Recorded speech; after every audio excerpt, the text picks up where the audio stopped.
सरस्वती ज्ञान कोश में आप सबका हार्दिक स्वागत है। बच्चों, आज हम सच्चिदानंद हीरानंद वात्स्यायन अज्जे जी का मैंने आहुति बनकर देखा नामक शीर्षक पढ़ेंगे, जो कि उनकी काव्य रचना पूर्वा से लिया गया है। आपने सच्चिदानंद हीरानंद वात्स्यायन अज्जे को आप लोग अज्ञे भी बोलते हैं, लेकिन ये शुद्ध शब्द जो है जय है, ज्ञ नहीं है। तो ये प्रयोगवादी जो कविता हैं उनके प्रवर्तक हैं, और जो आधुनिक कविता है या जिसे नई कविता कहते हैं, नई कविता के ये कर्णधार माने जाते हैं। बड़ा ही उत्कृष्ट इन्होंने चित्रण किया है, जो प्रत्यक्ष और यथा स्थिति बिल्कुल यथार्थ चित्रण इन्होंने अपने काव्य में किया है। इस कारण ये बड़े ही प्रसिद्ध हैं। और इन्होंने तार सप्तक नामक एक पत्रिका का संपादन किया है, जो कि जिसमें अलग अलग सप्तक के नाम से, प्रथम द्वितीय के नाम से जाना जाता है। जब आप इनका जीवन परिचय पढ़ेंगे तो आपको इनके बारे में बहुत कुछ जानने को मिलेगा। शब्दों का बावरा सच्चिदानंद हीरानंद अज्जे। आज हम इनकी रचना पढ़ेंगे। इस रचना में मैंने आहुति बनकर देखा, इस शीर्षक में इन्होंने क्या बताने का प्रयास किया है कि मनुष्य को हमेशा अपने जीवन में यथार्थवादी दृष्टिकोण अपनाना चाहिए। और इनका ये भी मानना है कि कोई भी वस्तु अगर हमें बड़ी सरलता से, आसानी से मिल जाती है, तो वह हमें अकर्मण्य, कर्महीन बना देती है। क्योंकि हमें पता चल जाता है कि ये चीज़ हमें इतनी आसानी से मिल गई है, तो हम कर्म करने का प्रयास ही नहीं करते हैं। और इनका मानना ये है कि जो मनुष्य, वास्तविक मनुष्य, वह है जो संसार में अनेक विषमताएं हैं, दुख सुख, किसी भी काम को जब हम करते हैं तो अनेक बाधाएं, समस्याएं, कठिनाइयां हमारे सामने आती हैं। तो उनका डट कर के हमें मुकाबला करना चाहिए, उनका सामना करना चाहिए। तब जो हम जीत हासिल करते हैं, जो हमें जीत मिलती है, वही हमें सच्चे आनंद की अनुभूति कराती है। ऐसा इनकी काव्य रचना का प्रसंग है। अब हम देखेंगे आगे कि क्या है इनकी रचना, कि क्या कहते हैं कवि। मैं कब कहता हूँ जग मेरी दुर्धर गति के अनुकूल बने, मैं कब कहता हूँ जीवन मरु नंदन कानन का फूल बने। कांटा कठोर है, तीखा है, उसमें उसकी मर्यादा है, मैं कब कहता हूँ वह घटकर प्रांतर का ओछा फूल बने। देखो कितनी सुंदर बात कही है उन्होंने कि मैं कब कहता हूँ, यानी मैं ये आपसे नहीं कह रहा हूँ कि जग, जग यानी संसार, मेरी दुर्धर, दुर कठिनता से धर, जो प्राप्त हो, यानी कठोर, जो कठोर कठिन गति है, मेरी चाल है, उसके अनुकूल बने, यानी बन जाए अनुकूल, यानी उसी के अनुसार हो जाए। क्योंकि कवि स्वयं कठिन मार्ग को ही पसंद करते हैं और उसी को पार करते ही वो सफलता प्राप्त करते हैं हर कार्य में।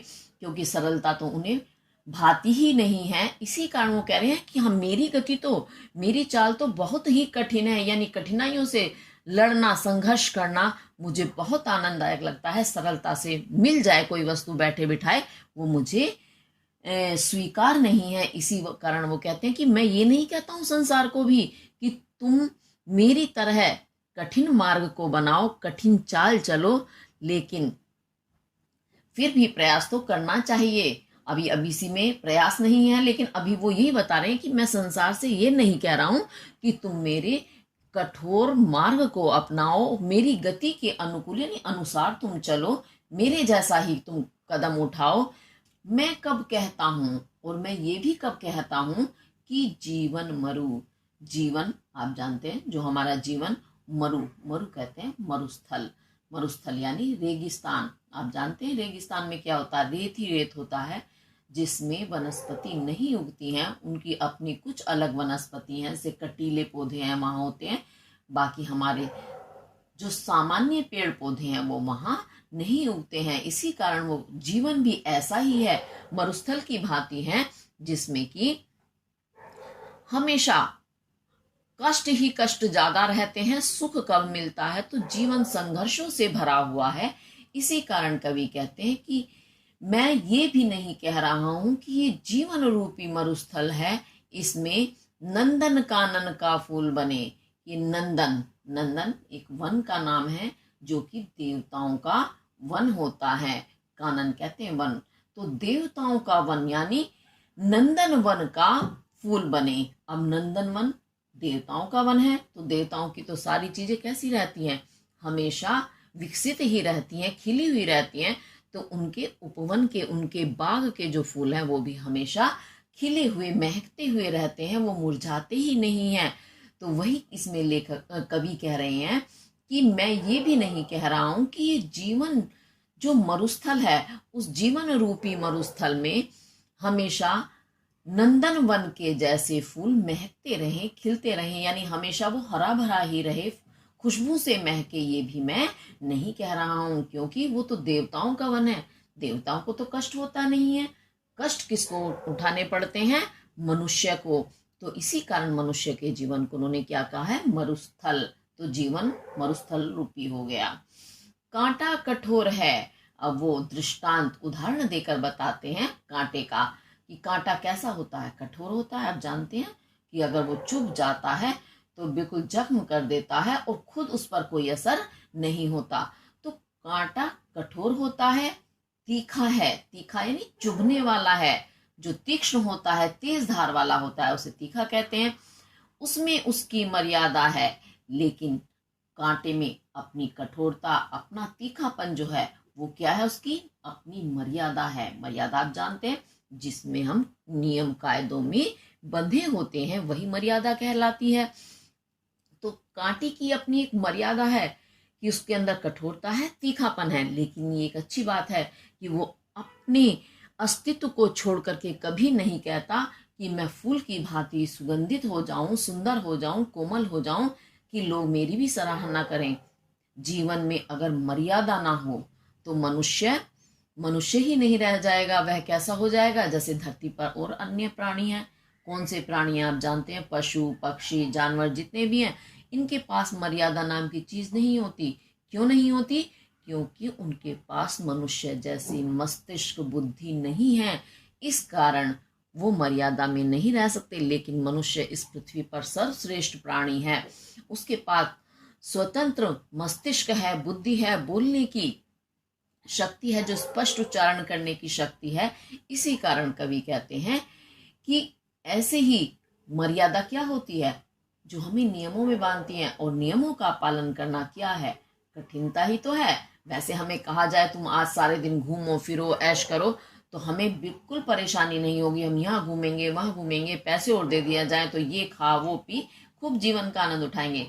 लेकिन कहा जाए नहीं, आज तुम्हें तरीके से नियम कायदों का पालन करते हुए रहना है, तो वो दिन कैसा गुजरेगा, बिल्कुल कठोर, कांटों जैसा। क्योंकि जहां हमें स्वयं पर नियंत्रण करना होता है तो वो जीवन हमें कठोर ही लगता है। परंतु ये मनुष्य की मर्यादा है कांटों वाली, कांटों की भांति उसका तीखापन, कठोरता। तो उसके नियम, उसकी सभ्यता जो है वो उसे एक मर्यादित जीवन जीने के लिए तैयार करती हैं। और क्या कहते हैं कवि, मैं कब कहता हूं वह घटकर प्रांतर का ओछा फूल बने। तो कवि कहते कि मैं ये भी कब कह रहा हूं कि कांटे के अंदर कठोरता है, तीखापन है, तो वह घटकर यानी उसकी वह कठोरता, तीखापन जो घट जाए, घटना यानी कम हो जाए, और वह प्रांतर किसी स्थान विषय का, आसपास की कोई भी जगह है, उसका ओछा, ओछा कहते हैं तुच्छ, नीचा फूल बने, फूल बन जाए, यानी उसकी अपनी मर्यादा समाप्त हो जाए, लेकिन कहीं इधर उधर आसपास में किसी छोटे मोटे उपवन का वह एक छोटा सा फूल बन जाए। फूल भी आपने देखा होगा अनेक प्रकार के होते हैं, एक गुलाब है, कमल है, वो बड़े हैं, उनका एक अपना अलग अस्तित्व है। लेकिन आपने देखा होगा घास फूस पे भी फूल होते हैं छोटे छोटे। तो क्या उन्हें कोई अपने बागीचे में लगाता है, हम विशेष रूप से नहीं लगाते हैं, वो उग आए तो अलग बात है, लेकिन उनकी ओर किसी का आकर्षण नहीं होता है, किसी का ध्यान नहीं जाता है। हाँ, कहीं गुलाब खिल रहे होंगे, कमल खिल रहे होंगे, गुड़हल खिल रहे होंगे, तो उनका एक अलग बड़ा अस्तित्व होता है, विशेष रूप होता है, इस कारण हम उनकी ओर आकृष्ट होते हैं। परंतु छोटे मोटे घास फूस पर लगने वाले फूलों की ओर कोई भी आकर्षित नहीं होता। तो वो यही कह रहे हैं कि मैं कब कह रहा हूं कि कांटा अपनी कठोरता त्याग दे, अपना तीखापन त्याग दे और किसी छोटे मोटे से उपवन का या स्थान का वो एक तुच्छ सा फूल बन जाए। नहीं, मैं नहीं चाह रहा। क्यों? मुझे पता है कि कांटा जो है अपने आप में एक अपना स्वाभिमान रखता है, अपनी मर्यादा रखता है। तो मेरी चाह नहीं है कि वो अपनी मर्यादा को त्यागे, है ना। अब आपने देखा होगा कभी फूल है, गुलाब के फूल बहुत सारे फूलों में होते हैं वैसे कांटे, पौधों में। तो गुलाब के पौधे में अक्सर कांटे विशेष रूप से दिखाई देते हैं। तो अगर हम उसमें लापरवाही करते हैं फूल को तोड़ने में या कुछ भी करने में, उसे छूने में, तो कांटा तुरंत चुभ जाता है। वो हमें बता देता है कि हमें सावधान रहना है। वह हमें सावधान कर देता है कि कितनी सावधानी से तुम्हें पुष्प को तोड़ना है। तो ये उसकी मर्यादा हुई ना, कि वो हमें सावधान कर देता है कि हमें गलत नहीं करना है।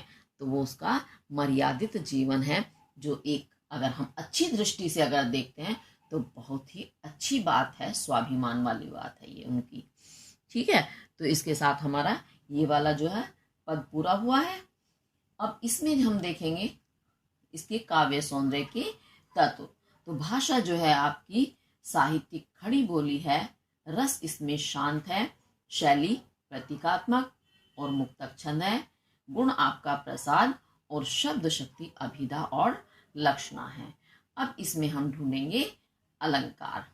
चलिए देखते हैं। मैं कब कहता हूं, का वर्ण की आवृत्ति हो रही है।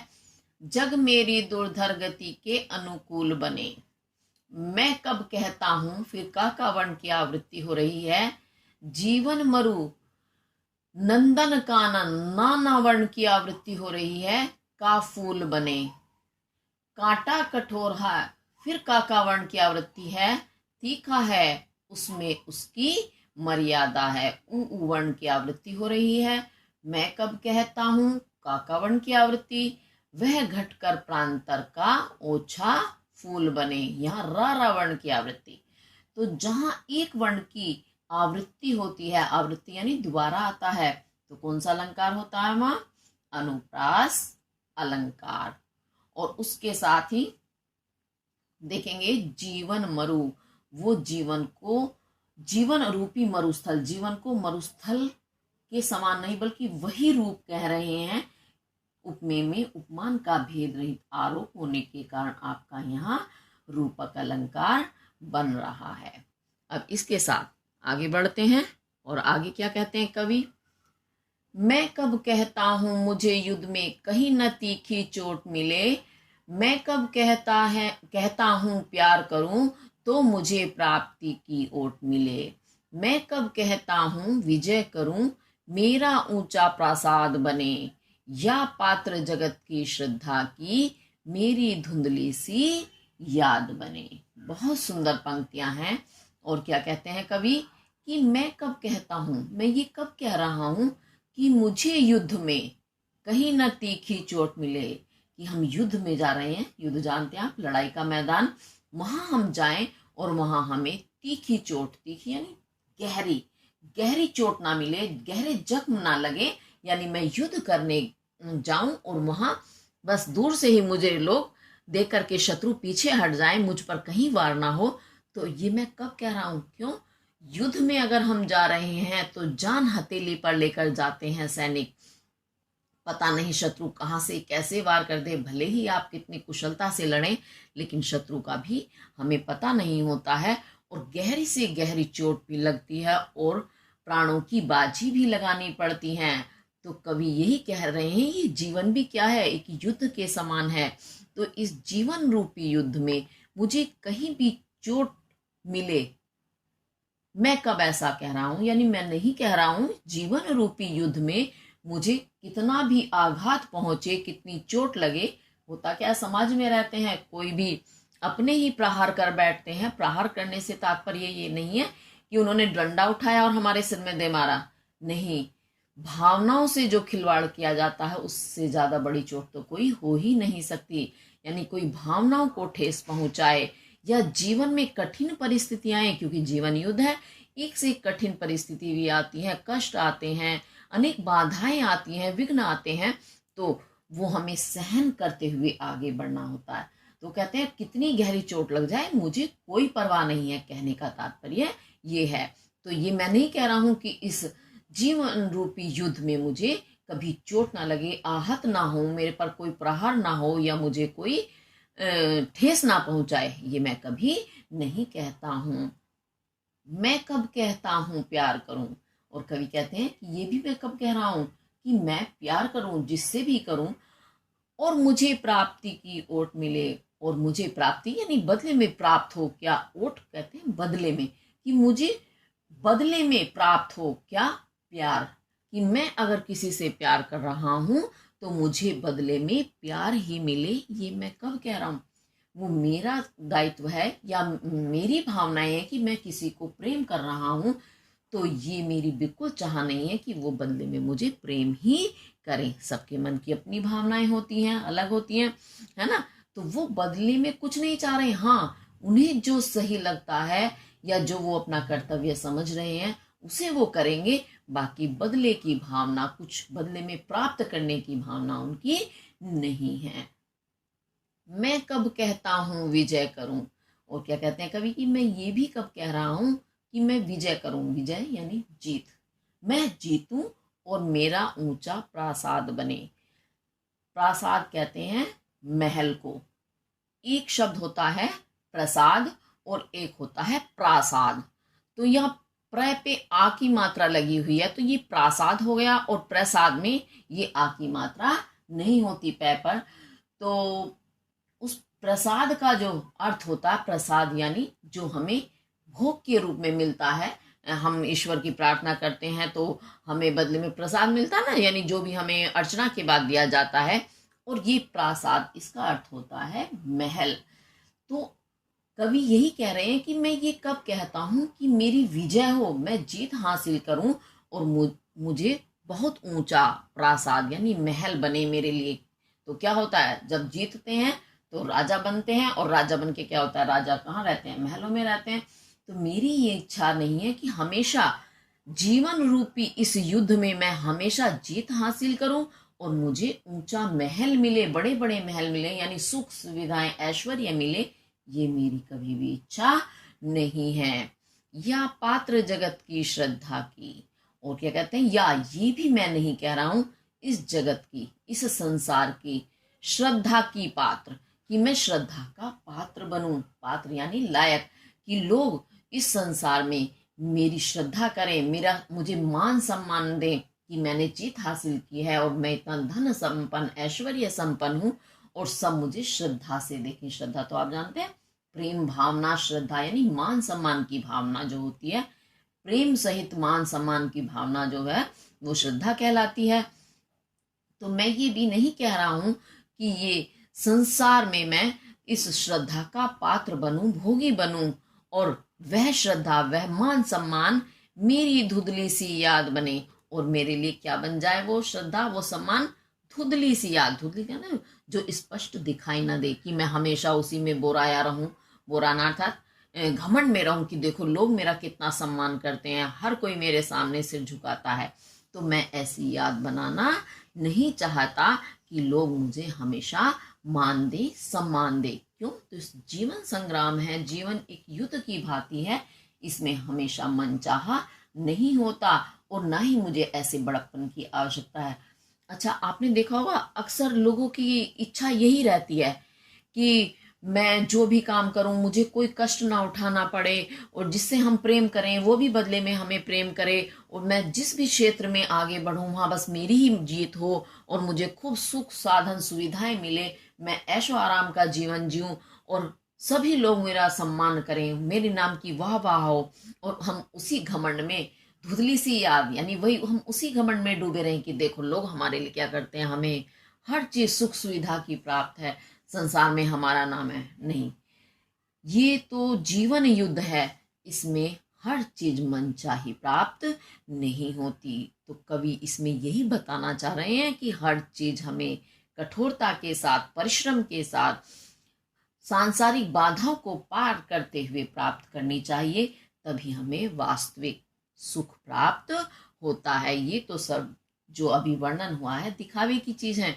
इसीलिए कवि इनको प्राप्त करना नहीं चाह रहे हैं।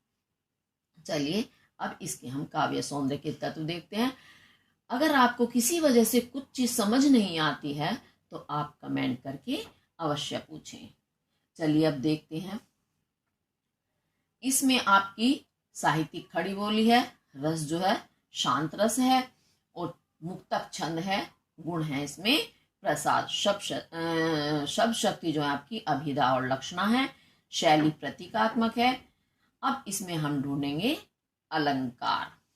अलंकार में देखेंगे, मैं कब कहता हूं कवर्ण की आवृत्ति, मुझे युद्ध में कहीं न तीखी चोट मिले, मैं कब कहता हूं प्यार करूं तो मुझे प्राप्ति की ओट मिले, मैं कब कहता हूं विजय करूं मेरा ऊंचा प्रासाद बने, या पात्र जगत की श्रद्धा की मेरी धुंधली सी याद बने। तो इसमें का वर्ण की आवृत्ति होने के कारण आपका अनुप्रास अलंकार बनता है।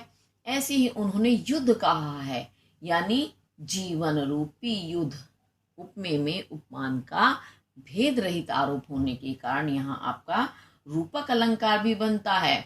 और युद्ध के समान जीवन, यानी वाचक शब्द का प्रयोग नहीं हुआ है, लेकिन अगर वाचक शब्द रहित यहाँ आपका उपमा अलंकार भी बन जाता है। अब उसके बाद आगे देखते हैं, आगे क्या होता है। पथ मेरा रहे प्रशस्त सदा क्यों विकल करे, रहे यह चाह मुझे, नेतृत्व न मेरा छिन जावे क्यों इसकी हो परवाह मुझे, मैं प्रस्तुत हूं चाहे मेरी मिट्टी जनपद की धूल बने, फिर उस धूली का कण कण भी मेरा गतिरोधक शूल बने। देखिए कितनी सुंदर बात कही है इसमें कवि ने। पथ मेरा, पथ कहते हैं मार्ग, मार्ग किसका, मेरा, कि मेरा मार्ग, मेरा रास्ता सदा हमेशा प्रशस्त रहे। प्रशस्त जानते हैं, यानी बिल्कुल स्पष्ट रहे, जिसमें कोई विघ्न बाधा ना हो, जिसमें कोई कठिनाई ना हो, उसे कहते हैं प्रशस्त, यानी पूरी तरह से स्वच्छ साफ खुला रहे। क्यों विकल करे यह चाह मुझे, तो ये चाह यानी चाहना, तो ये इच्छा मेरी कि मेरे रास्ते में कभी कोई बाधा कांटा मुसीबत ना आए, ये चाह मेरी क्यों विकल करे। विकल कहते हैं व्याकुल, बेचैन, मुझे क्यों व्याकुल करे, ये वाली बात कि मेरे जीवन के रास्ते में कोई कांटा ही ना आए, कोई विघ्न बाधा ही ना आए, ऐसा कैसे हो सकता है। तो इस चाह से, इस इच्छा से मैं बिल्कुल भी व्याकुल होने वाला नहीं हूं। यानी मैं तो यही चाहता हूं कि मेरे जीवन में खूब कांटे, समस्याएं, परेशानियां आए और मैं उन्हें पार करते हुए अपने रास्ते को स्वयं स्पष्ट करते हुए आगे बढ़ता चलूं और अपनी प्रगति को प्राप्त करूं, या प्रगति के पथ पर आगे बढ़ते हुए पहुंच जाऊं अपनी मंजिल तक। तो यह बात मुझे बिल्कुल भी बेचैन नहीं करती कि मेरी रास्ते में कांटे क्यों हैं। मैं नहीं चाहता कि मेरे रास्ते में कांटे ना हो। नेतृत्व न मेरा छिन जावे, तो वो कहते हैं नेतृत्व, नेतृत्व यानी संचालन करना, किसी को अपने नियंत्रण में काम कराना। अब नियंत्रण से मतलब ये नहीं हमने जबरदस्ती उसको नियंत्रित कर लिया, यानी नियंत्रण का ये कि मर्यादा में रखकर, जैसे आप लोग स्कूल में पढ़ते हैं तो स्कूल में एक नियंत्रण होता है, लेकिन सात्विक नियंत्रण होता है। स्कूल में प्रधानाचार्य या प्रधानाचार्या होती हैं जो पूरे स्कूल को नियंत्रित रखती हैं, और कक्षाओं में जो शिक्षक शिक्षिकाएं जाते हैं वो आपको नियंत्रण में रखते हैं, मर्यादा में रखते हैं। तो वो आपका संचालन कर रहे हैं, यानी आपका कार्य, सारा कार्य सुचारू रूप से चले, तो उसे कहते हैं नेतृत्व। तो नेतृत्व न मेरा छिन जावे, कि मेरा नेतृत्व, मेरे संचालन करने का जो दायित्व मुझे मिला है वो मुझसे छिन जाए, क्यों उसकी हो परवाह मुझे। तो मुझे इस बात की भी क्यों परवाह, परवाह यानी जैसे चिंता, एक तरह से हम चिंता कह सकते हैं। तो क्यों इसकी हो परवाह मुझे, तो मुझे इस बात की क्यों चिंता हो कि एक दिन ये नेतृत्व करने की, संचालन करने की जो मेरी शक्ति मेरे पास है वो मुझसे छिन जाएगी। क्यों, जैसे आपने देखा कि स्कूल में प्रधानाचार्य आज कोई और हैं, कुछ समय बाद जब उनकी आयु पूरी हो जाती है, उनका समय होता है ना, सबकी आयु निश्चित की इस ही आयु तक वो इस पद पर कार्य कर सकते हैं। तो जब वो आयु पूर्ण हो जाती है, फिर नया कोई प्रधानाचार्य आ जाती है या आ जाता है। तो अब जो पहले ही वाली प्रधानाचार्य हैं, तो उन्हें यही हमेशा डर रहे कि नहीं एक दिन मुझसे नेतृत्व छिन जाएगा। ये तो समय समय की बात है कि आज आपके हाथ में है, कल किसी और के हाथ में सत्ता आ जाएगी। तो मुझे इस बात की परवाह या चिंता क्यों हो कि मुझसे ये संचालन करने की शक्ति छिन जाएगी। यानी ये तो नियम है, आज कोई है तो कल दूसरा कोई और होगा। मैं प्रस्तुत हूं चाहे मेरी मिट्टी जनपद की धूल बने। देखिए कितनी बड़ी बात कही है इसमें कवि ने।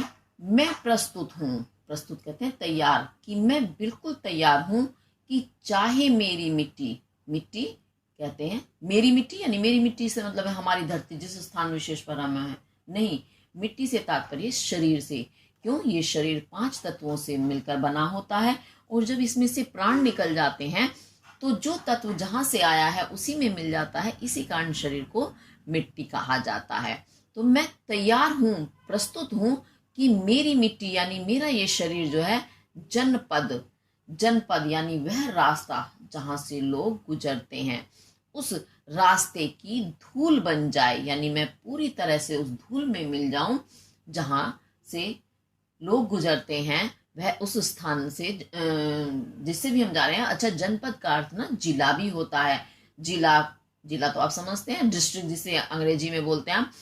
तो यहाँ जनपद से तात्पर्य है कि जिस स्थान विशेष से लोग गुजरते हैं, मैं वहां की धूल बन जाऊं, इसके लिए मैं पूरी तरह से प्रस्तुत हूं, तैयार हूं। फिर उस धूली का कण कण, और जब मेरी ही मिट्टी उस धूल में मिल जाए, मिट्टी में मिल जाए, तो उस धूली का कण कण यानी एक एक कण, प्रत्येक कण भी मेरा गतिरोधक शूल बने। वही मेरा, मेरी ही शरीर की मिट्टी, उसका ही कण जब धूल में मिल जाए तो मेरा ही गतिरोधक, गति कहते हैं चाल को, रोधक रोकने वाला, चाल को रोकने वाला, यानी मेरे मार्ग की बाधा का शूल कहते हैं कांटा बने, बन जाए।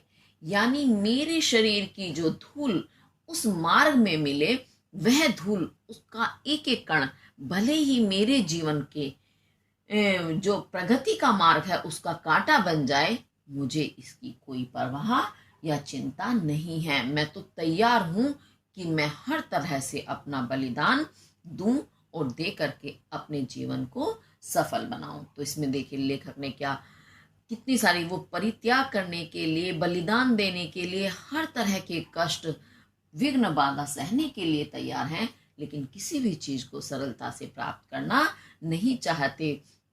वो यही चाहते हैं भले ही मेरा अस्तित्व समाप्त हो जाए, भले ही मैं स्वयं अपने लिए ही कांटा बन जाऊं, अपने मार्ग का अवरोधक बन जाऊं, परंतु मैं तैयार हूं, मैं पीछे नहीं हटूंगा अपने कर्तव्य से, अपनी मंजिल को पाने से। ये आपका पूरा हुआ पद। अब इसके हम देखेंगे काव्य सौंदर्य के तत्व। भाषा आपकी साहित्यिक खड़ी बोली है, शैली प्रतीकात्मक है, और रस है इसमें भी शांत, छंद मुक्तक, गुण प्रसाद, और शब्द शक्ति आपकी अभिधा और लक्षणा है। अब इसमें हम काव्य सौंदर्य के तत्व देख लेते हैं। काव्य सौंदर्य के तत्व तो देख ही रहे हैं, उसके साथ साथ अलंकार देख लेते हैं। अलंकार अब एक एक पंक्ति में आप देखते चलेंगे। पथ मेरा रहे प्रशस्त सदा, क्यों विकल करे रहे यह चाह मुझे। रावण की आवृत्ति हो रही है। नेतृत्व न मेरा छिन जावे, क्यों इसकी हो परवाह मुझे। मैं प्रस्तुत हूं चाहे मेरी मिट्टी जनपद की धूल बने। माँ मावर्ण की आवृत्ति हो गई है। फिर उस धूली का कण कण भी मेरा गतिरोधक शूल बने। तो यहाँ एक वर्ण की आवृत्ति होने के कारण आपका अनुप्रास अलंकार है, और कण कण यानी एक ही शब्द को पुनः कहने के कारण यहाँ आपका पुनरुक्ति प्रकाश अलंकार भी बनता है। और उसके साथ अब ना इसमें एक चीज देखेंगे, बहुत सुंदर, जैसी बात अज्ञे जी ने कही है, जे जी ने कही है, वैसी ही एक बात, ऐसी ही एक पंक्ति माखनलाल चतुर्वेदी जी ने भी कही है। तो क्या है उनकी पंक्ति?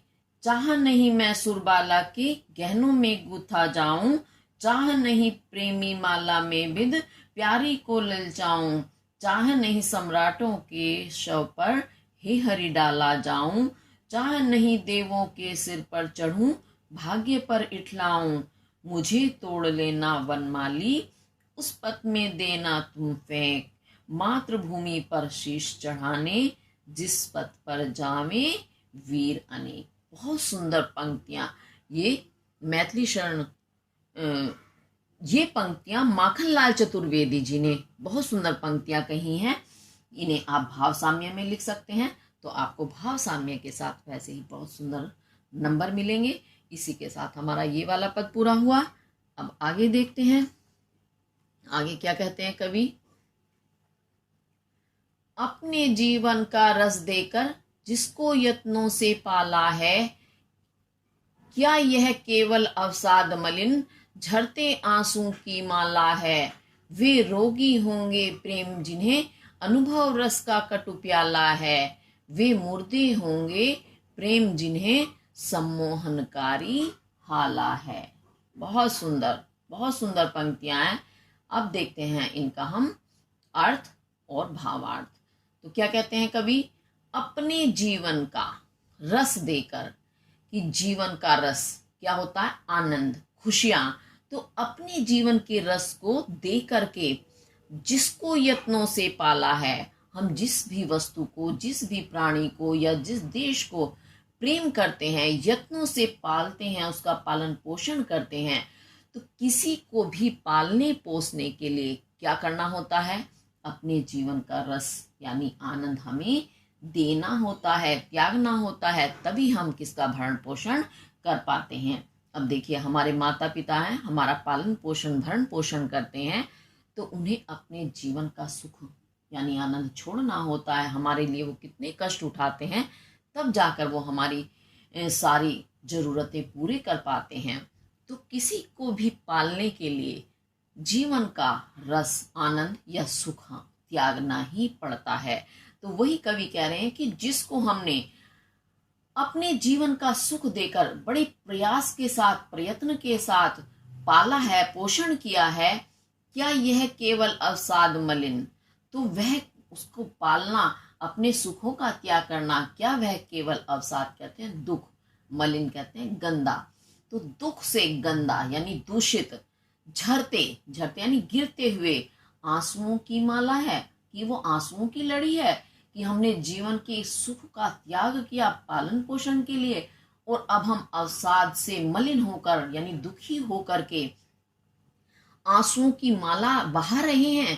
क्या ये सही है? नहीं, बिल्कुल गलत है। क्यों? जब हमने सुख को छोड़ा है, किसी का भरण पोषण किया है, तो उसमें भी तो एक सुख मिला हमें। बेवजह थोड़ी ना हम त्याग कर देते हैं। माता पिता अपने बच्चों के लिए अनेक कष्ट उठाते हैं, लेकिन कभी ये नहीं कहते कि हमने तुम्हारे लिए इतने कष्ट उठाए। वो खुशी खुशी से कि हमारा कर्तव्य है, हम अपने बच्चों को हमें अच्छा जीवन देना है, इन्हें पढ़ाना है, लिखाना है, ऊंचे स्तर पर भेजना है, यही उनकी भावना होती है। और वो कभी नहीं रोते कि नहीं हमने तुम्हारे लिए इतने कष्ट उठाए या किसी और के सामने। तो अगर कोई किसी का भरण पोषण करके, अपने सुखों का त्याग करके अगर वो आंसू बहा रहा है दुखी होकर कि मैंने तो इतने कष्ट उठाए, तो वो सही नहीं है। तो केवल रोने के लिए थोड़ी ना, ये तो स्वाभिमान की बात है कि हमने कष्ट उठा करके अपने दायित्व को पूर्ण किया है। वे रोगी होंगे प्रेम जिन्हें अनुभव रस का कटु प्याला है। और क्या कहते हैं कवि? कि प्रेम जानते हो आप, प्रेम, स्नेह, प्यार, जिन्हें यानी जिन लोगों के लिए, अनुभव यानी प्रेम में जिन लोगों को अनुभव हुआ, किसका अनुभव? रस का। रस है किसका? कटु, कड़वा, प्याला, यानी जिन्हें प्रेम लगता है कड़वे रस भरे प्याले की भांति, ऐसे लोग कैसे होंगे? वे रोगी ही होंगे। जरूर रोगी से मतलब है बीमार, है ना, विकृत होंगे वो, जिन्हें इस जीवन में प्रेम मिलता है और प्रेम के बदले नहीं, वो प्रेम करते हैं किसी से और बदले में उन्हें अगर प्रेम नहीं मिला तो वो उस अनुभव को क्या समझते हैं कि वो तो कड़वे रस का प्याला है जिसे पीना कठिन है। तो ऐसा व्यक्ति अगर मानते हैं तो निश्चित रूप से वे विकृत या रोगी बीमार हैं, वो स्वस्थ मनुष्य नहीं है। क्यों हम ये बदले की भावना रखते हैं कि हमने प्रेम किया तो बदले में हमें प्रेम मिले, हमें कड़वे अनुभव मिले तो वो भी हमारी हिम्मत बढ़ाने के लिए है कि हमें उन कड़वे अनुभवों से फिर से उठ करके खड़े हो जाना है और साहस से और अपने मार्ग में आगे बढ़ जाना है, चाहे वो देश के प्रति हो, चाहे अपने राज्य के प्रति हो, अपने नगर के प्रति या अपने किसी प्रियजन के प्रति हो। तो जीवन में प्रेम को कभी भी कड़वा अनुभव मत समझो, मत मानो। अगर मान रहे हो तो निश्चित रूप से आप विकृत या बीमार व्यक्ति हो और वे मुर्दे होंगे और उन्हें वो मुर्दा यानी जिनमें जीवन ही नहीं है, मृत हो गए हैं, निर्जीव हैं। प्रेम जिन्हें जिन्हें प्रेम कैसा लगता है? सम्मोहनकारी। सम्मोहन यानी अपनी ओर आकर्षित कर लेने वाला, अपने मुंह में बांध लेने वाली। हाला, हाला कहते हैं मदिरा, मदिरा यानी शराब। तो जिन लोगों को प्रेम कैसा लगता है कि स्वयं में बांध लेने वाला लगता है, निश्चित रूप से वे निर्जीव हैं, मृत प्राय हैं। क्योंकि प्रेम जो होता है हमेशा मनुष्य में क्या करता है? आनंद का, शक्ति का संचार करता है, ना कि वो अपने मुंह में बांधकर उस व्यक्ति को पथभ्रष्ट करता है। और ऐसे ही प्रेम में हमें कुछ कड़वे अनुभव भी मिलते हैं तो हमें उन अनुभवों को कड़वा ना समझ करके एक शक्ति के रूप में ग्रहण करना चाहिए। अगर हम नहीं कर रहे हैं तो हम रोगी हैं। और यदि हम प्रेम में इतने मोहग्रस्त हो गए हैं कि हम अपने कर्तव्य से भ्रष्ट हो गए, अपने कर्तव्य पथ को हमने छोड़ दिया, तो फिर हम मनुष्य नहीं बल्कि निर्जीव या मृत हैं। इसमें कवि ऐसा बताना चाह रहे हैं। अब इसके साथ आपका ये वाला पद भी पूरा हुआ। अब देखते हैं हम इसमें काव्य सौंदर्य के तत्व। आपका इसमें रस जो है शांत रस है, भाषा वही साहित्यिक खड़ी बोली है, शैली प्रतीकात्मक, मुक्तक छंद है और शब्द शक्ति लक्षणा, गुण प्रसाद। अब इसमें हम ढूंढेंगे अलंकार। अपने जीवन का रस देकर जिसको यत्नों से पाला है, क्या यह केवल अवसाद मलिन झरते आंसू की माला है। वे रोगी होंगे प्रेम जिन्हें अनुभव रस का कटु प्याला है। का वर्ण की आवृत्ति हो गई है भाई।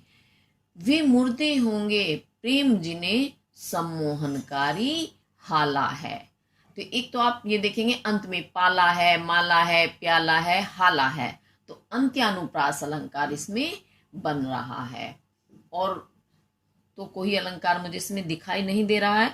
अगर आपको दिखाई देता है तो आप पहचान करके मुझे कमेंट करके अवश्य बताएं, ये आपका होमवर्क है।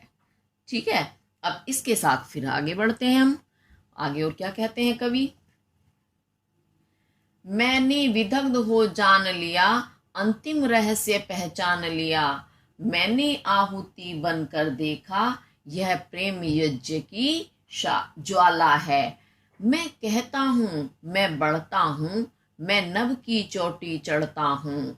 कुचला जाकर भी धूली सा, आंधी सा और उमड़ता हूँ। बहुत ही सुंदर बात, बहुत ही मन को छूने वाले जो वाक्य हैं, इसमें पंक्तियां हैं। क्या कहते हैं कवि? मैंने विदग्ध हो जान लिया। तो कवि क्योंकि कठोर पंथी हैं तो क्या कहते हैं? विदग्ध। विदग्ध कहते हैं जलना, दग्ध जलना, और विदग्ध विशेष रूप से जलना। मैंने विशेष रूप से जल कर तप करके जान लिया। जान लिया, क्या जाना? अंतिम रहस्य पहचान लिया। और इस जीवन का जो अंतिम रहस्य है, रहस्य समझते हैं, जो छिपा हुआ गुप्त होता है उसे रहस्य कहते हैं। तो अंतिम गुप्त जो बात है उसको मैंने पहचान लिया, गुप्त रहस्य है उसको जान लिया। क्या जाना उन्होंने? मैंने आहुति बनकर देखा। आहुति आप जानते हैं, जब यज्ञ किया जाता है तो यज्ञ में हम सामग्री, घी इत्यादि जो डालते हैं अग्नि में, वह आहुति कहलाती है। तो कवि कहते हैं कि मैंने आहुति बनकर देखा। आपका शीर्षक भी वही है, मैंने आहुति बनकर देखा।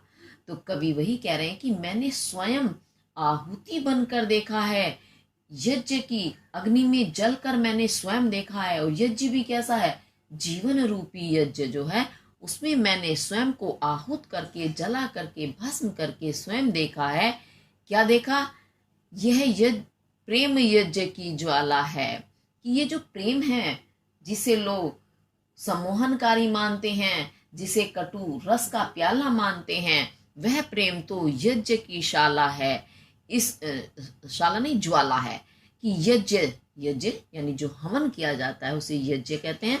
तो यज्ञ की ज्वाला अग्नि है। कि ये प्रेम तो एक यज्ञ की अग्नि है, उसमें जो भी तत्व डाले जाते हैं वो स्वयं को जला करके उस अग्नि को बिल्कुल पवित्र, शुद्ध कर देते हैं। और वो स्वयं तो शुद्ध होते ही हैं, पवित्र होते ही हैं, आसपास जहां तक भी वो अग्नि की लपटें, उसका धुआं जाता है यज्ञ का, वो भी स्थान सारा पवित्र हो जाता है। तो कवि ये कहते हैं कि ये प्रेम जो है, ये बिल्कुल भी हमारे लिए किसी भी प्रकार हानिकारक नहीं है। यह तो एक यज्ञ की भांति है जो दूसरों को भी पवित्र कर देता है। ऐसा होता है प्रेम। जो देश के लिए प्रेम करते हुए बलिदान हो जाते हैं, हमेशा के लिए अमर शहीद कहलाते हैं। देश की सीमाओं पर खड़े हुए सिपाही जब अपना बलिदान करते हैं इस देश की रक्षा के लिए, तो गर्व से सिर ऊंचा हो जाता है कि उससे महान तो कुछ हो ही नहीं सकता कि अपनी देश की माटी के लिए जिन्होंने अपने प्राणों को न्योछावर कर दिया। बहुत ही गर्व की बात है ये तो यज्ञशाला है जिसमें हम अपने आप को भस्म कर देते हैं और अमर हो जाते हैं, और पवित्र खुद तो होते ही हैं, औरों को भी पवित्र कर जाते हैं। बहुत बड़ी बात कही है इसमें कवि ने। मैं कहता हूं, कवि कह रहे हैं मैं कह रहा हूं, मैं बढ़ता हूं कि इसी प्रकार अपने मार्ग की बाधाओं, कठिनाइयों को सहन करते हुए, उन्हें पार करते हुए मैं आगे बढ़ता जा रहा हूं। प्रगति के मार्ग पर मैं बढ़ता जा रहा हूं, उन्नति करता जा रहा हूं। मैं नभ की चोटी चढ़ता हूं। और वो यही बता रहे हैं कि इस प्रेम की आग में जल करके अपने मार्ग की कठिनाइयों को, कष्टों को, विघ्नों को दूर करते हुए मैं नभ कहते हैं आकाश, आकाश की चोटी। आकाश की चोटी यानी आकाश पर की कोई चोटी तो है नहीं, चोटी यानी सबसे ऊपर, शिखर, शिखर पर मैं चढ़ता जा रहा हूं। तो यह आकाश की चोटी से तात्पर्य है कि उन्नति के सबसे ऊंचे स्तर पर, सबसे ऊंचे स्थान पर मैं बढ़ता हुआ जा रहा हूं।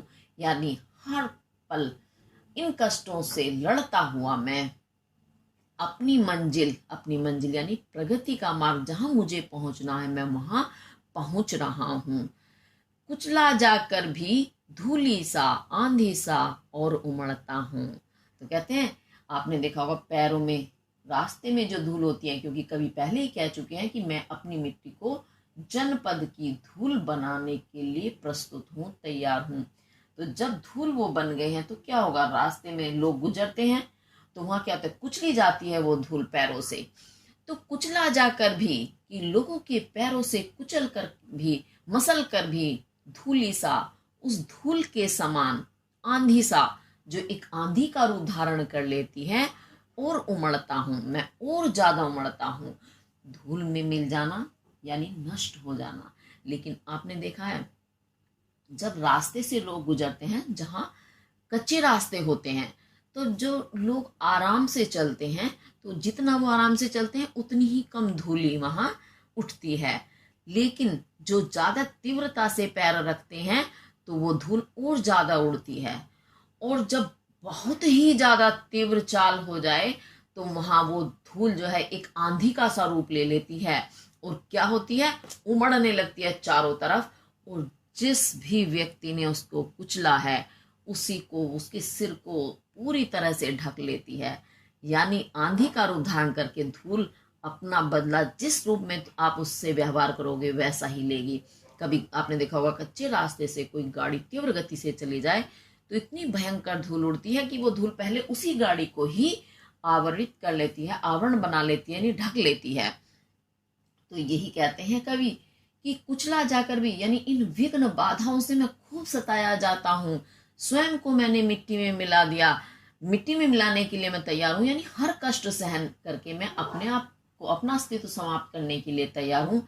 परंतु उसी धूल की भांति, जो धूल आंधी का रूप ले लेती है जब उसे प्रताड़ित किया जाता है, कुचला जाता है, तो वह और ज्यादा उमड़ने लगती है, यानी ऊपर उठने लगती है। तो उसी प्रकार कवि कहते हैं कि जितने मुझे कष्ट मिलते हैं, उन कष्टों को सहन करके मैं और ज्यादा निखरता जा रहा हूँ और जल्दी से अपने मार्ग को, अपनी मंजिल को प्राप्त कर रहा हूँ, प्रगति उन्नति के मार्ग पर बढ़ रहा हूँ। उतनी ही तीव्रता आ जाती है प्रगति करने की, ऐसा इसमें कवि बताना चाह रहे हैं। अब ये आपका पूर्ण हुआ। अब इसमें हम देखेंगे फिर काव्य सौंदर्य के तत्व। आपका इसमें जो रस है वो शांत है, भाषा साहित्यिक खड़ी बोली है और छंद मुक्तक गुण प्रसाद है, शब्द शैली प्रतीकात्मक है और शैली प्रतीकात्मक है और शब्द शक्ति इसमें लक्षणा है। अब इसमें हम ढूंढेंगे अलंकार।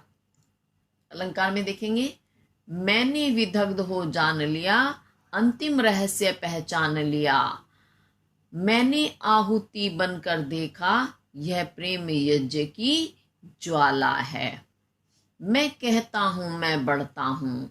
तो इसमें ताता मैं वर्ण की आवृत्ति, मैं नभ की चोटी चढ़ता हूं, चाचा वर्ण की आवृत्ति हो रही है, कुचला जाकर भी धूली सा आंधी सा और उमड़ता हूं। तो जहां एक वर्ण की आवृत्ति हो रही है वहां तो हो गया आपका अनुप्रास अलंकार। और उसके साथ देखेंगे धूली सा, यानी धूल के समान, अपनी तुलना में धूल से कर रहे हैं, आंधी से कर रहे हैं। तो यहाँ तुलना करने के कारण, उपमे की उपमान से तुलना होने के कारण बन रहा है आपका उपमा अलंकार। तो और इसके साथ ये वाला पद आपका पूरा हुआ। अब आगे देखते हैं, मेरा जीवन ललकार बने, असफलता ही असीधार बने, इस निर्मम रण में पग पग का रुकना ही मेरा वार बने, भव सारा तुझको है स्वाहा, सब कुछ तप कर अंगार बने, तेरी पुकार सा दुर्निवार, मेरा यह नीरव प्यार बने। तो और क्या कहते हैं कवि कि मेरा जो ये जीवन है ये कैसा बने, ललकार, ललकार समझ, तो ललकारना, दूसरे को चुनौती देना, चेतावनी देना। तो मैं मेरी इच्छा ये है कि मेरा जो जीवन है वो दूसरों के लिए चुनौती बन जाए, ललकार बन जाए, कि देखो जैसे मैंने, या दूसरे लोग उदाहरण दे, मैं स्वयं नहीं, अगर दूसरे लोग उदाहरण दे कि देखो उसके समान चुनौती ग्रहण करो और ऐसे कार्य करो। तो मैं अपने जीवन को चुनौतीपूर्ण बनाना चाहता हूं। असफलता ही असीधार बने, असी कहते हैं तलवार की धार, धारा, आप जानते हैं जहां से तलवार से काटने का काम होता है उसे धारा कहते हैं। तो मेरी जो असफलताएं हैं, क्योंकि जब हम कोई काम करते हैं तो निश्चित नहीं है कि हमें सफलता ही मिले, कभी जीत होती है तो कभी हार होती है। तो उसी प्रकार वो जो असफलताएं हैं मैं उन्हें क्या बना लूं, तलवार की धारा की भांति, यानी इतनी तीखी बना लूं, मैं उन सफलताओं से हारूं नहीं, बल्कि उनसे और ज्यादा दुगने उत्साह से सीख लेकर के खड़ा हूं, कि ताकि मुझे हर हाल में सफलता मिले। तो तलवार की धार जो काट कर फेंक देती है, यानी तलवार की धारा बन जाए वे मेरी असफलताएं, जो मेरे मार्ग में आने वाली असफलता को काटती हुई मेरी सफलता के मार्ग को खोल दें, निष्कंटक कर दें। निष्कंटक यानी कांटों से रहित, फिर मेरे मार्ग में कोई बाधा ना रह जाए। यानी असफल होने पर क्या होता है, व्यक्ति निराश हो जाते हैं, अपना सारा काम छोड़ देते हैं कि नहीं भाई मेरी हार हो गई है, अब मुझे नहीं करना। तो ये गलत है, बल्कि उस असफलता से या हार से सीख लो कि हमने ऐसी क्या कमी की या क्या कमी रह गई जिसकी वजह से हम सफल नहीं हो पाए, और उस कमी को ढूंढ करके दुगने उत्साह के साथ उस बाधा को दूर करते हुए उस कारण को समाप्त करके आगे बढ़ो, कि वही असफलता तुम्हारे लिए सफलता का कारण बन जाए। तो तलवार की धार की बात भांति वो आपकी असफलता को काट करके फेंक दे और तुम्हारी सफलता पक्की हो जाए। इस निर्मम रण में, और निर्मम, निर नहीं है मम ममातु, जिसमें जिसमें जरा भी स्नेह प्रेम नहीं है, यानी कठोर रण। रण कहते हैं युद्ध। युद्ध कौन सा? जीवन। ये निर्दयी जीवन रूपी जो युद्ध है, इसमें पग पग का रुकना, हर पग, पग कहते हैं कदम, हर कदम पर जो रुकावट आती है, रुकना ही मेरा वार बने। वार कहते हैं किसी पर प्रहार करना, तो मेरा प्रहार बन जाए इस निर्दयी जीवन रूपी युद्ध में। जो पग पग पर मुझे रुकना पड़ता है उन असफलताओं के कारण, यही मेरी रुकावट या बाधा जो है वही मेरा प्रहार बने। यानी मैं जो रुक करके विराम लेता हूं, असफलता के कारण मुझे रुकना पड़ता है, तो उसी वही मेरे कदम मेरे प्रहार बन जाएं कि मैं उस असफलता पर ऐसा प्रहार करूं कि अब वो मेरे सामने फिर कभी ना आए और मुझे जीत मिले, मैं जीत जाऊं। भाव सारा तुझको है स्वाहा। अब इस पंक्ति में कवि ईश्वर को याद करते हुए कहते हैं कि हे ईश्वर, भाव, भाव कहते हैं संसार, ये सारा संसार जो है मेरा तुझको है स्वाहा, मैं तेरे लिए स्वाहा करता हूँ। स्वाहा जानते हैं, जब यज्ञ करते हैं, आहुति देते हुए स्वाहा बोलते हैं अंत में, यानी तुम्हें समर्पित अग्निदेव को हम वो आहुति समर्पित कर रहे हैं। स्वाहा का तात्पर्य यह है। तो कवि भी यही कह रहे हैं, हे ईश्वर, ये संसार जो है, मैं पूरा संसार तुम्हें स्वाहा कर रहा हूं, समर्पित कर रहा हूं, दे रहा हूं। सब कुछ तप कर अंगार बने, और मैं अपने मेरा जो अपना संसार है वो सब कुछ आपको समर्पित कर रहा हूं, और उसमें मेरा जो भी कुछ स्वाहा हो रहा है, स्वाहा हो रहा है यानी जो मेरा अर्पित किया जा रहा है, वह तुम्हारी उस आग में, इस परिश्रम की आग में जल करके अंगार बने, वो तप जाए, जल जाए और जलकर अंगारे की भांति पवित्र हो जाए। अंगारा जानते हैं, जो चीज हम अग्नि में डालते हैं तो अग्नि उसे जलाकर बिल्कुल अंगारा बनाती है। जो नारंगी रंग का, पीले रंग का होता है उसे अंगारा कहते हैं, दहक जाता है जो, वो अंगारा कहलाता है। तो मेरे भी जीवन की जो भी चीजें हैं, जो मैं तुम्हें स्वाहा कर रहा हूं, अपने संसार का सुख आराम, वो सारे जल करके, तप करके अंगारा बन जाएं, अर्थात बिल्कुल पवित्र हो जाएं, उसमें अपवित्रता का कोई भी नामो निशान ना रहे। तेरी पुकार सा दुर निवार, दुर कहते हैं कठिनता से, निवार रोकने वाला, जो कठिनता से जिसे रोका जाए। तो तेरी जो पुकार है, जो कैसी है? दुर निवार, जिसे रोकना कठिन है। आपने सुना होगा, कहते ना, ईश्वर की लाठी में आवाज नहीं होती, लेकिन जब वो लाठी चलती है तो उसकी आवाज किसी को सुनाई नहीं देती, लेकिन वो पूरी तरह से प्रहार करती है, जिसे रोकना कठिन होता है। तो वही कहते हैं कि तेरी जो पुकार के समान है, सा यानी समान, पुकार के समान, दुर निवार, जिसे रोकना कठिन है, ऐसा मेरा यह नीरव प्यार बने। नीरव कहते हैं जिसमें कोई शब्द ना हो, यानी शांत। तो मेरा शांत, मौन जो ये प्यार है, वह तेरी पुकार की भांति हो, जिसे रोकना कठिन है। यानी मेरा प्यार इस देश के लिए, इस देश के लिए, राज्य के लिए, सभी के लिए समर्पित है। और वो भी कैसा? मौन, यानी मैं दिखाकर, शोर मचाकर नहीं अपने प्रेम को प्रकट करता हूं, लेकिन मेरा जो मौन प्रेम है वो तेरी पुकार की भांति हो, जिसे कोई रोक ना सके, और मैं अपने कर्तव्य मार्ग पर आगे बढ़ता रहूं। तो ये इसका मैंने भावार्थ समझाया आपको।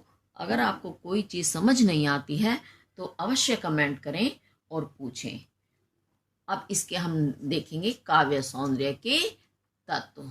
इसमें आपका देखिए रस जो है, इसमें वीर रस है, बड़ा ही उत्साह जाग रहा है। और शब्द भाषा जो है वो साहित्यिक खड़ी बोली है, छंद मुक्तक है, शैली प्रतीकात्मक है, और शब्द शक्ति लक्षणा गुण ओज है। अब इसमें ढूंढेंगे हम अलंकार। तो अलंकार में देखते हैं, पहले देखेंगे, मेरा जीवन ललकार बने, असफलता ही असीधार बने। आवर्ण की आवृत्ति हो रही है। इस निर्मम रण में पग पग का रुकना ही मेरा वार बने। रावण की आवृत्ति है। भव सारा तुझको है स्वाहा, सब कुछ तप कर अंगार बने। और सावर्ण की आवृत्ति है यहाँ भी। तेरी पुकार सा दुर निवार, मेरा नीरव प्यार बने। तो जहां एक वर्ण की आवृत्ति हो रही है वहां आपका हो गया अनुप्रास अलंकार। पग पग यानी एक ही शब्द की आवृत्ति पुनः कहना पुनरुक्ति प्रकाश अलंकार है। उसके बाद तेरी पुकार सा यानी तेरी पुकार के समान, यहाँ आपका बन गया उपमा अलंकार। तो इस तरह से यह आपका पद पूर्ण हुआ। और इसी के साथ मैंने आहुति बनकर देखा नामक शीर्षक भी पूर्ण हुआ। इसे ध्यान से करेंगे, अच्छे से करेंगे। अच्छा, एक चीज मैं बताना चाहूंगी कि बच्चे कई बार पूछते हैं मैम प्रसंग भी बता दीजिए। तो आपको मैंने पहले भी बताया है, संदर्भ और प्रसंग दो चीजें पूछी जाती हैं। संदर्भ का अर्थ होता है कि ये चीज जो है ये किसने लिखी, कहाँ से आई, यानी उसका परिचय हमें देना होता है। परिचय ही संदर्भ कहलाता है। तो आपने देखा होगा जब आप संदर्भ लिखते हैं क्या लिखते हैं, प्रस्तुत गद्यांश या पद्यांश जो भी है आपका ये प्रस्तुत पद्यांश हमारी पाठ्य पुस्तक हिंदी की पुस्तक काव्यांजलि की कवि, जैसे कवि का नाम लिखते हैं कि सच्चिदानंद हीरानंद वासेन अजय द्वारा लिखी। शीर्षक का नाम लिखते हैं मैंने आहुति बनकर देखा। तो इस तरह से पूरा परिचय आ गया, ये कहाँ से है, क्यों, क्या है इसका परिचय। तो आप पुस्तक का नाम भी लिखते हैं, प्रस्तुत पद गद्य जो भी है वो भी लिख देते हैं, कवि या लेखक का नाम भी लिखते हैं और उसमें आपके शीर्षक का या पाठ का नाम भी आ जाता है। ठीक है, तो ये परिचय हो गया। फिर उसके बाद प्रसंग, यानी ये जो हम पढ़ रहे हैं ये सामने हमारे प्रस्तुत है, इसमें क्या चीज है। अब जब हम पढ़ रहे हैं तो मैंने आपको पढ़ाया, पूरा भावार्थ बता दिया, तो अब आपको समझ में आ गया हो कि इसके अंदर क्या चीज है।